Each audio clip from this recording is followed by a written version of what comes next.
Estamos de volta com o nosso convidado, André Salles Coelho, integrante da Orquestra 415 de Música Antiga. André, eu andei consultando o livro do Sérgio Magnani, né, que era uma pessoa maravilhosa. Você foi aluno dele, né? Fui aluno dele. Tive a sorte Privilégio, de né? ser aluno. Privilégio. Você falou que ele dava aula sentado no piano, Ele sentava no demonstrando.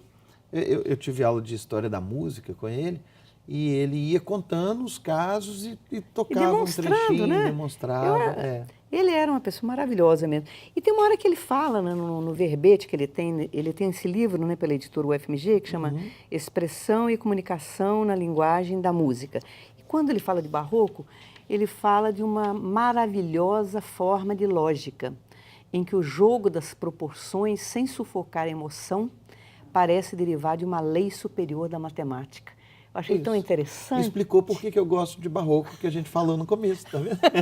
Exatamente. Não é? Por causa Porque disso. há uma certa repetição. Como é que é essa sonoridade barroca? Tem uma repetição e uma variação ao mesmo tempo. Como é que é isso? O barroco, ele tinha a repetição de linguagem. Como é que eu vou explicar isso de um modo mais fácil? A repetição era para você pegar a música, para você entender, né? Para você ouvir um primeiro tema, aí você mais ou menos grava isso na cabeça e depois você ouve de novo, porque a gente está falando de um tema vai variando, que né? não tinha gravação. Então a pessoa tinha, às vezes, uma chance de ouvir uma música. E como ela tinha uma chance de ouvir uma música, o compositor tinha que mostrar o tema, né? O tema é a parte mais importante o sujeito, o tema. Isso, a parte mais chamativa da música. Ele tinha que mostrar isso algumas vezes, para a pessoa reconhecer. Ah, esse aqui é o tema, apareceu ali de novo. Ah, agora eu estou... Só que a gente também está falando de uma época em que não tinha um modo de produção industrial. Não tinha amplificação. E não tinha padrão.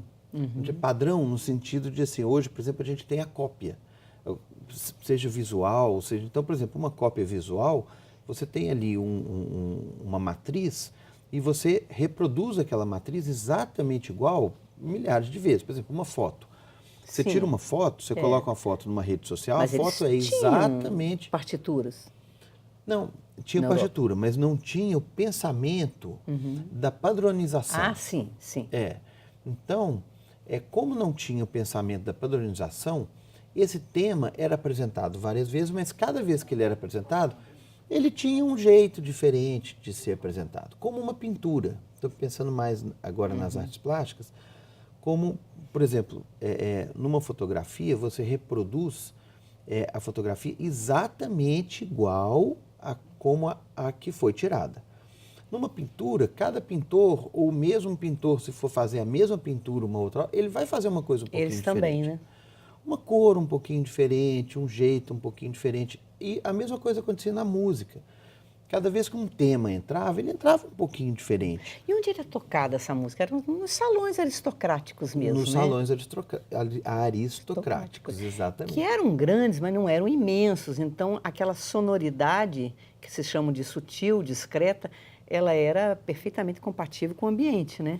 Isso, a gente não tinha ainda esses grandes palcos que a gente tem hoje, mega eventos, até porque não tinha uma quantidade de pessoas no mundo para ter essa... Então, era nas cortes europeias. Eram nas cortes, nas grandes casas, né? Isso. Casa dos Habsburgo, casa, né? Quando a gente fala aristocrata. Ou até uma pessoa que tivesse uma condição um pouco melhor, né? Que as casas eram muito grandes antigamente, porque salões, as famílias né? eram grandes.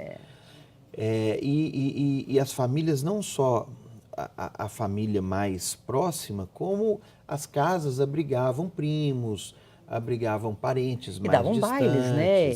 Eles gostavam de dançar, né? Essa música, ela é muito dançante também, não é? Muito dançante também, principalmente na França. A França, eles adoravam música dançante. Que fala música galante, o barroco galante, né?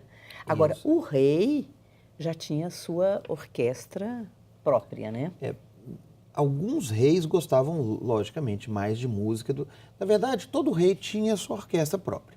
Era um status o rei ter uma orquestra própria. Mas a gente tem na história alguns reis que chamaram atenção assim, tanto que eles gostavam de O música. Luís XIV, né, por exemplo. Luís XIV era um apaixonado com música e apaixonado com dança.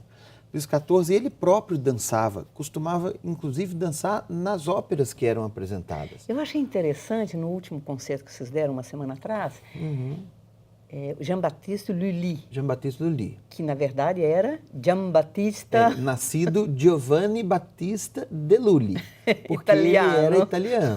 Depois ele se tornou Lully. Lully. Né? E foi trabalhar na corte do rei. E vocês Isso. tocaram uma música que era uma música para ser tocada durante a refeição real. É música para a Gente, ceia, esse ela povo, chama eles- concerto esse- para a ceia do rei. Esse povo era muito chique, né? É muito Porque você chique. pensa bem, o rei, você imagina assim, o rei com a família, com as pessoas próximas, Isso.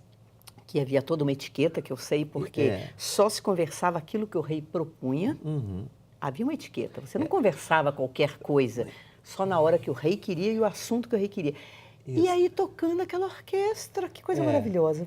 Muito interessante, né? E é bacana porque o Luís XIV gostava muito disso.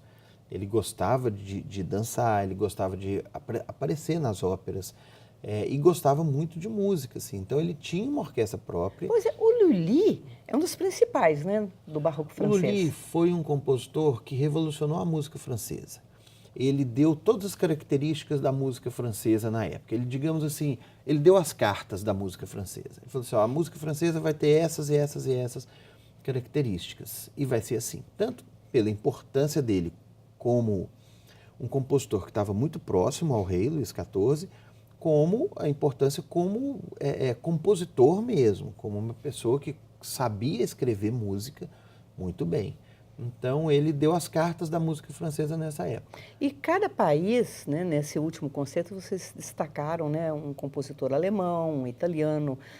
Cada país desenvolveu um pouquinho o barroco à sua maneira, né? Isso.